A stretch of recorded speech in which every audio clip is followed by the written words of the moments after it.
Hello everybody, welcome to my video game review. My name is Gexup and this is my 4th video game review on Wild 9 for the Sony PlayStation.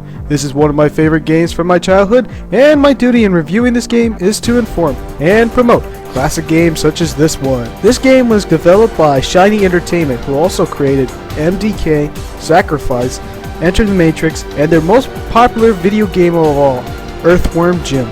Shiny Entertainment was remembered as the 90s best action game developers, but now the latest game they created was the Golden Compass, and it wasn't a bad game, but not a great one either. On 1998, 4 years after the release of Earthworm Jim, Shiny has released Wild 9. You play as Wax Major, leader of Wild 9, battling the dystopian society. What makes Wax a pretty interesting character is not his rad looks or his funky hairstyle, but he has an electro-arm gun called the Rig where he can carry his enemies and heavy objects that a single man can't carry. The gameplay is a 2D side-scroller in a 3D game. If you compare any game to Wild 9, your mind might open Bionic Commando, but in general, this is not a Bionic Commando ripoff. Unlike Bionic Commando, you don't have to depend on the rig to get to platform all the time, but you have the ability to jump, and there is no guns except missiles and grenades, and you can use the rig to carry your enemies. This is where the rig gets interesting. For games during its time, you'll always have the same repetitive attacks just to defeat your enemies, which is boring to defeat your enemies. Wild 9, on the other hand, lets you have more than one way to kill your enemies, since the rig does not damage the enemy, it only carries them. As you carry an enemy, you can set them in any trap you encounter. You can smash them, you can grind them, you can slice them, you can inflame them, you can drown them, electrify them, puncture them, or even find other ways to make them suffer and make them wish that they never met you. You can also use your enemies to make a path for your way. This makes the concept of the game very original.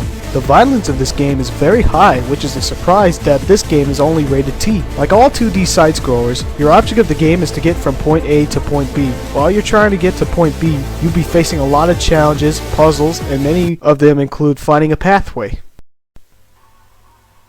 Around the time when I got my Sony PlayStation, along with many other games included, I had a demo disc called the Interactive CD Sampler Pack Volume 9, and probably one of the best demos I ever owned, which includes Spyro the Dragon, Metal Gear Solid, Crash Bandicoot Warped, Tomb Raider 3, Rugrats, Bugs Life, Brave Fencer Musashi, Medieval, and much more. One of them include Wild 9, and out of all the demos in that disc, this one was probably one of my favorites. I did not own the game because where I lived at in Korea, once a game is released, months later, when it's finished selling, it will never be sold again.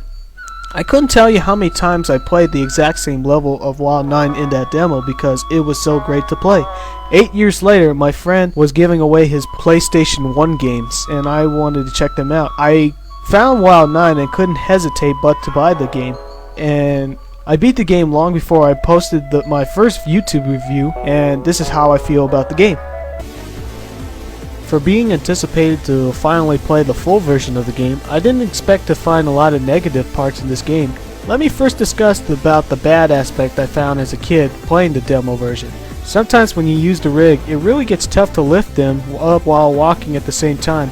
Many times when you're dragging an object or an enemies through the stage, it's really too much of a chore and always tough to control. For example, when you're dragging something and there's a platform across you that you should jump, the multitasking from dragging and to jumping gets really tough, which is why controlling is not all that great. Adding more negative parts, since I finished the game, I never expected to encounter free fall or racing stages. It was cool at first, but it gets old really fast. What I didn't like about the free fall at all was that there was one level where you have so many traps throwing at you while you're trying to kill your enemy while falling down, which was too much of a hassle.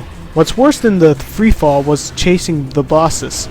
Many of them took me over 30 minutes to finally defeat chasing a boss. And you know what? Those 30 minutes were not worth the trouble.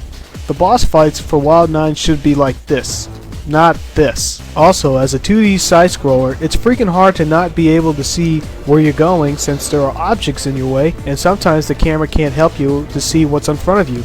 The last boss of the game, Karn, was quite disappointing because it was a chase fight, and it took him almost forever for him to open his weakness and to damage him. Also, the ending of the game was too much of a disappointment, and I was expecting an intriguing story and to know more about the characters of WoW 9. But instead, I had to save some bimbo who don't look like they really want to be saved. Lame! While I was disappointed with some parts of the game, there were many parts of WoW 9 that I found exciting. The platforming in some levels were pretty long, but they were worth the challenge. I love to have more than one way to kill your enemies, and found even more ways to kill your enemies playing the full version of the game. Though sometimes I do feel pity for those guys I tortured to death, it was still satisfying to brutally do it over and over again. One thing I didn't expect about the game was to ride in one of those huge beasts, which made the gameplay more epic. Using the missiles, grenades, and power-ups add more to the gameplay. Also, I love the wacky, extreme design of the game, which made it feel like a 90s game. Seeing the cartoony characters and extreme look just feels like I was back in time. I also miss those bright colors that video games don't use anymore. It also made it feel like a 90s game with the soundtrack, and it was really rad just to listen to extreme techno music, which made it feel like quite an epic game. The looks of those load screens made it worth the wait.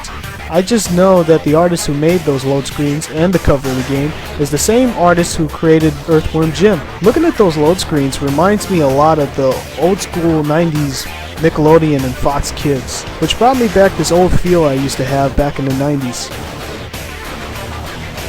In all honesty, I have mixed feelings over WoW 9. The part that really upset me was the free falls and the chases, which made it not worth it. I guess the developers put that in there so people won't bitch about the game being repetitive. The story wasn't engaging, which was a huge letdown, but on the other hand, the gameplay is what really shines WoW 9. Having many ways to kill your enemies is what makes a gamer like me to play the game over and over again. Also, it's a 2D side-scroller on the 3D, which is one of those game genres that we don't see anymore. I'm glad to even remember the game and to share it with you guys. That's why I give this game a 4 fingers out of 5. Thanks for watching. Please subscribe if you like this review. Stay tuned for my next video game review, Spyro 2, Ripto's Rage. Till then, see you there, my friends. Peace.